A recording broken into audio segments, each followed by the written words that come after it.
Hey everybody. It's Monday the 15th of October, and you know what that means. Only 2 weeks left. And so tonight I want to get into it about a film that I'm not sure if Halloween would be Halloween if this film had not come out. We're going to kind of take a deep dive into 1922's Nosferatu.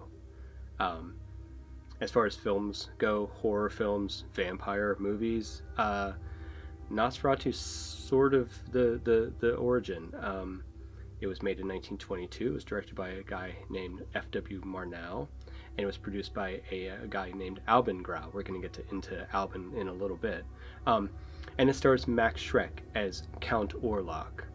The story behind this, and many of you maybe know this, it was 1922. The rights to Bram Stoker's Dracula were still held by his widow. It was copyrighted. These guys wanted to make a version of Dracula, and they didn't want to pay for the rights to it, so they appropriated the story very closely. They changed some names. Again, Count Dracula became Graf Orlok.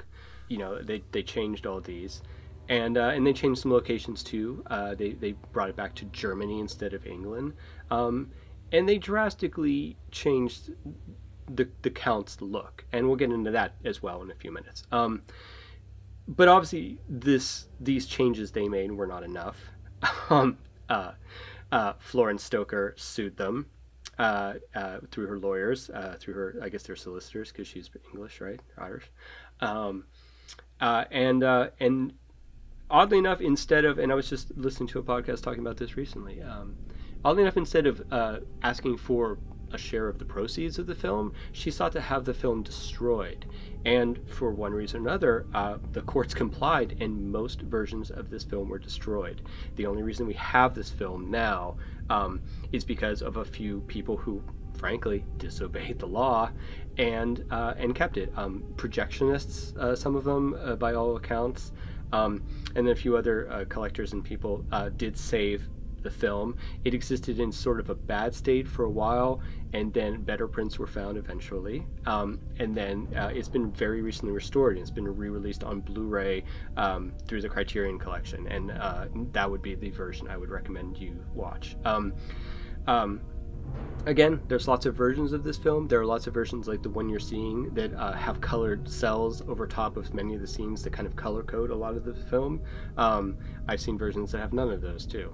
Those versions are, I think, slightly inferior quality. But anyway, there is a Blu-ray version with a wonderful transfer, with crystal clear, and you really see what this film shot on real nitrate film was really looked like. I'll come back to Albin Grau right now. Albin Grau was a occultist, which was actually quite the rage in Weimar Berlin in the 20s. So it wasn't as odd as you might if you heard like a modern day producer is an occultist. It was a bit of a fad, and he was very much into it, and he was very serious about it. So a lot of the writing that you see, this kind of cryptic graphology that you see in Nosferatu, was actually done by Albin Grau himself. And a lot of the approach to this film through him and of course Murnau and Schreck, I think this film works so well because they believe it. They're not playing this for a bit. They're not just making a quick buck. They sort of believed in this idea of this creature come back from the dead to terrorize the living. This a thing of evil. They sold it incredibly well. Nosferatu himself, Graf Orlok. Nosferatu is we don't exactly know the actual origin of this word. It is used in Bram Stoker's Dracula. We're not exactly sure where he got this word. It might have been a misunderstood word. It might have been something else and was poorly translated. So it might actually have meant something else in some kind of Slavic or possibly a Romani language. We don't know. I'm going to come back to his look again now. This is an iconic look for a vampire. This was never, nothing like this was conceived before, although this does hold truer to this idea of a reanimated corpse in traditional, Eastern European folklore than the Count Dracula, the handsome, tall, elegant man, with the mustache and whatnot, flowing cape. This is much more true. This rat-like creature, and ironically, Nosferatu actually brings rats and the plague with him when he lands in Europe, in Central Europe in this film. So there's this idea of this creature also not only being a bringer of undeadness, but also just of regular death too. This idea that he's somehow infected, and there's something in the blood and stuff. So again, it's just bringing these other layers into this film. It's one of the reasons this film is so classic. That and the shadows. It's filmed incredibly expressionistically, not as expressionistically as Cabinet of Dr. Caligari, say, where they actually made the sets and painted them, and it actually had this full-on thing. This is considered German expressionism, but it goes against some of the automatic things people assume about German expressionism, about angles and sharp things and kind of a surrealistic thing. It's shot very naturalistically in real locations, but those things are carefully chosen, and the lighting and compositions are very, very much chosen to elicit a specific reaction.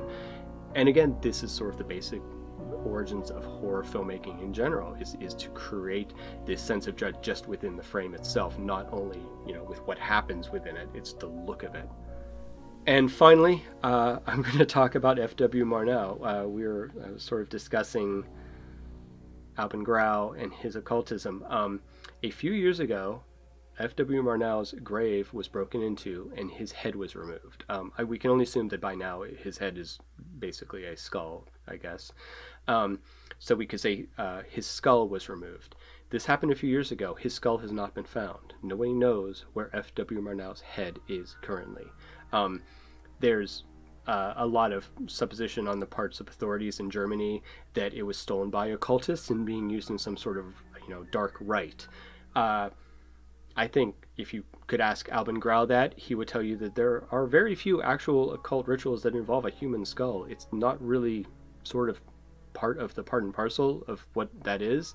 So very likely, if it's not in the possession of some sort of ardent, crazed fan of this film or of his work, it's in the possession of somebody who thinks this is some sort of totemic, powerful icon in their kind of odd take on religion, but most likely not. I suspect there's some super fan out there that has F.W. Murnau's skull in their possession, and that's kind of sad for him and his family, of course. But such is life, and I guess such is death. That's it for tonight's episode. Thanks very much for listening. I know this kind of rambled, but this is a hugely important film for me. This directly influenced my first film, Prometheus Triumphant, and it's just something I like to watch all the time, and it's something that really, to me, is synonymous with the mood of Halloween and October. Thanks again for listening. My name is Jim Towns. I appreciate your listening. I appreciate you sharing the videos, and we'll talk to you tomorrow. Thanks.